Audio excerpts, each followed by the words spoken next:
Welcome to Steelers Talk. My name is Meghan Payton, and I am new to Chat Sports. I am here to give you Steelers videos, all updates, injuries, trade rumors, game matchups, here to make Thomas's life a little bit easier, hopefully. We want to keep giving you guys free videos. The only thing we ask of you is to hit that big red button and subscribe to this channel. Let's get into this week 1 matchup.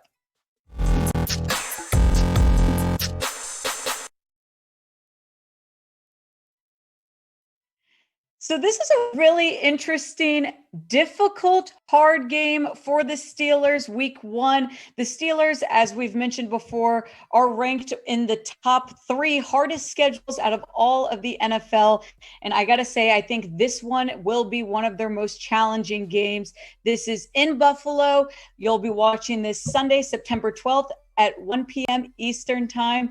The good news, though, is football is back. This is going to be a very tough, close game, in my opinion. Steelers are coming in with the 12-4 record, while the Buffalo Bills had 13-3 last year. But let's take a peek at what they've done this preseason. So the Steelers obviously had that extra preseason game being the Hall of Fame game. They went 3-1 in the preseason with the win against the Cowboys, the Eagles, the Lions, and then finished off with the loss to the Panthers.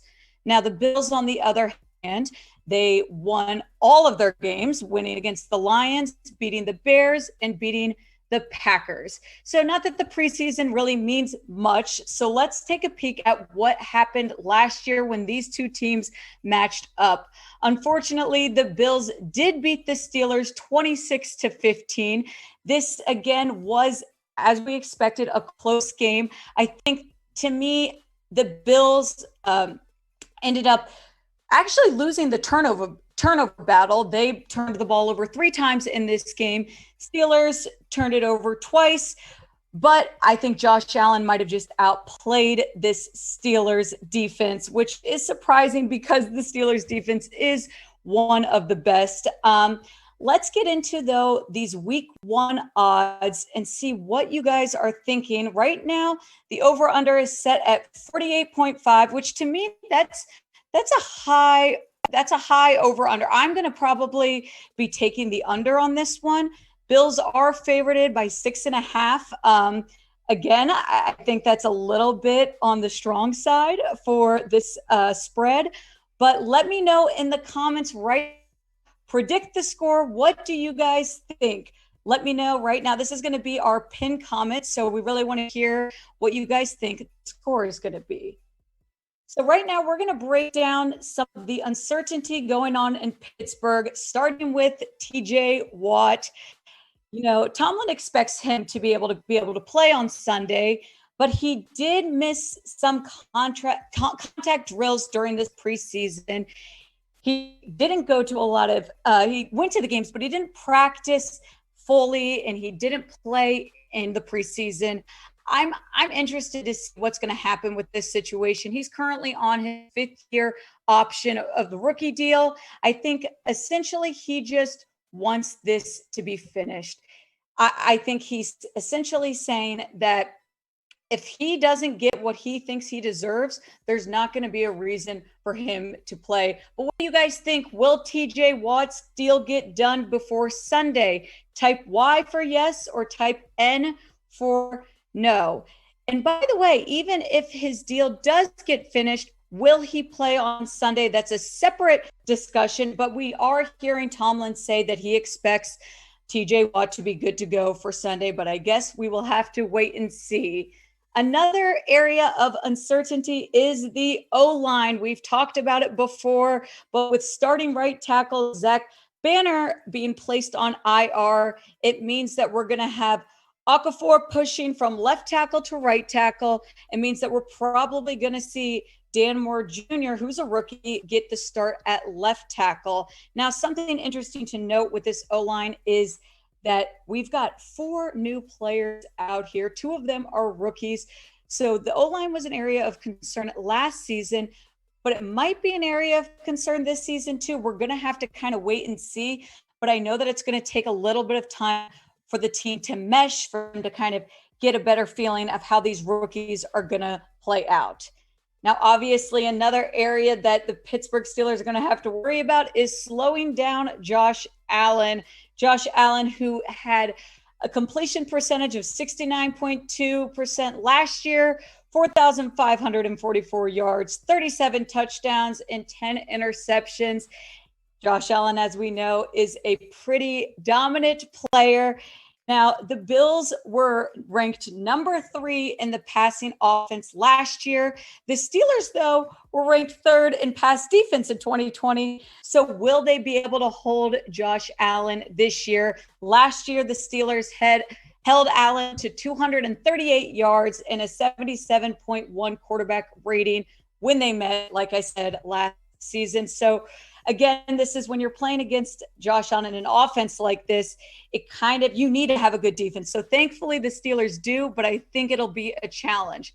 Now taking a peek into the D-line depth chart, we've got obviously Hayward, Alulu, and Wormley coming in here. Stefon Tuitt being placed on IR wasn't helpful. And like I said, when you're going against Josh Allen in an offense like this, you kind of wish you had your D-line, your main guys out there. But I think that we can trust that guys like Wormley can step up to the plate and kind of take on that role that Tuitt had before. Now, on a more positive note, let's talk about some of the improvements the Steelers have had this offseason. Obviously, the main one being Najee Harris's debut. He is the first running back selected in the 2021 draft. I know a lot of people are excited to see what is going to happen with Harris. I think that he's going to be an amazing addition to the Steelers offense in an area of which they were struggling with last year. They're normally a very good running team, but last year they were actually ranked in the bottom. So this guy is going to help them out a lot. He signed a 4-year rookie deal worth $13.1 million. So they are paying him. And he had 42 rushing yards with 42 rushing yards in 11 starts. So I think some of the 11 carries, some of the issues with that could have been the uncertainty in the O-line, but I think we'll see a lot more from him in this coming weeks. Now, another area I think we can be excited about is that Big Ben is healthy. Now, as we know, he missed 14 games in 2019 after undergoing elbow surgery on his throwing arm. And yes, we did get to see him last year, though he did say that some of the struggles he had later in the year were because of this worn out arm. He didn't have that full time he would have probably liked to have to rehab. And now he's saying his arm feels pretty good compared to last year. So I'm excited. I think that he is feeling a lot better. Mike Tomlin just recently in a press conference said this about Big Ben. He said during his preseason game, he said, I thought he did a nice job. I thought we got what we wanted to accomplish, getting familiar with administering the offense in a stadium-like circumstance. I thought he did a great job of communicating. He made fluid decisions and we were able to move the ball. So again, just excited things coming with Big Ben. This could be his last year. It might not be, but what do you guys think? Is this Big Ben's last year? If you do think so, type L for last. And if you don't, type M for more. I think, I think it might be. If it's not his last year, next year will be. I'm interested to know what you guys think, though. Real quickly, let's just look back at the matchup. Again, we said be 1 p.m. Eastern on Sunday. It's going to be in Buffalo. Now the Bills are favored 6.5. The over-under is set at 48.5. Let me know what you guys think. Now, for my prediction for this game, I have the Steelers losing, unfortunately, to the Buffalo Bills. Though I don't have them losing by a touchdown, I have the score set at 20-17, Bills winning. I don't think that they're going to reach the over at 48.5. I think that it's going to be a close game. I think the Bills will end up coming on top.